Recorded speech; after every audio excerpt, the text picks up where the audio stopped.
Salamat tayo sa Diyos. Nakarating tayo rito. Niligtas sa buhay.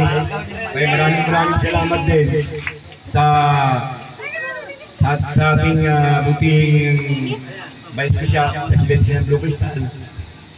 Siya ay nag-invite sa amin ni Bro Ali at sumama dito. Nagpapasalamat ako at na-invite niya kami. At kasama ko rin kayo. Maraming salamat. At tayo nagkakasama-sama ulit. Ano? Kasama-sama ulit. Ano man po yung binigay ng Panginoon sa atin, wala man tayo sakit.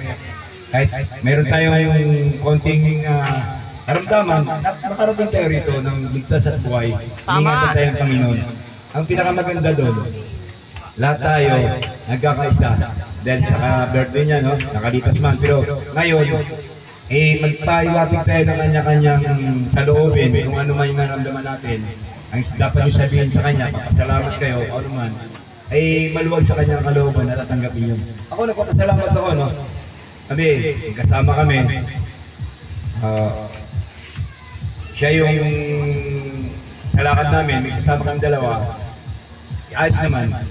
Kaya ngayon, itong ano na to, celebration na to, para sa inanda niya talaga to, binuo niya, para sa pamilya niya, at sa grupo niya.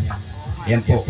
Kaya, bigyan pa siya ng malusog na mga tawan sa kanyang paghanap buhay. Yun naman natin hiningi sa bawat isa mga kapatid. Tayo po ay huwag mag-inggitan. Kung ano may meron tayo, tanggapin lang natin. No? Kung anong biyaya natin sa atin, mamahalin natin para sa atin naman lahat. Yun ang pong paiwating ko sa ating kasama, no? Pres Tyron, yan. Yan, malaking bagay na po sa kanya yung mga salitang ito. Maraming salamat, Pres. Mabuhay ka hanggat gusto mo. Happy birthday. Hello guys! Pasensya na kayo kung medyo na mamaos ako. Actually,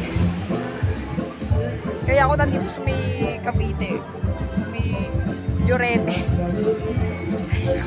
Ito kasi yung pinili ko dahil meron sana kaming GEB ng fans club ko. Tapos hindi natuloy nung Webis kasi walang na-release na budget. So ito na yung napili namin na decide na lang yung mga admins ko na atinan yung yung yun nga yung magiging outing ng ng stand group ko. Naiyak tuloy ako kasi alam niyo yun, yung kahit nung simula nung naging nakatanggap ako ng scholarship ng Film Academy, naging inactive ako sa pag-ensayo sa Blue Crystal. Hinahanap pa rin nila ako isa sa mga members nag-invite sa akin. Kaya alam niyo po yun, nung na-appreciate ko yun kasi in-invite pa rin nila ako sa birthday ng president namin, si Fred Tyron. At isa pa, first time ko mag-swimming sa dagat. Sa dagat hindi sa swimming pool. Kasi iba naman yung yung naging content ko sa mismong YouTube channel ko yun. Swimming pool yun malapit sa Maligaya. Ito naman po sa Cavite. Yun. Pero hindi ko ito magiging content sa asawa ko ito. Since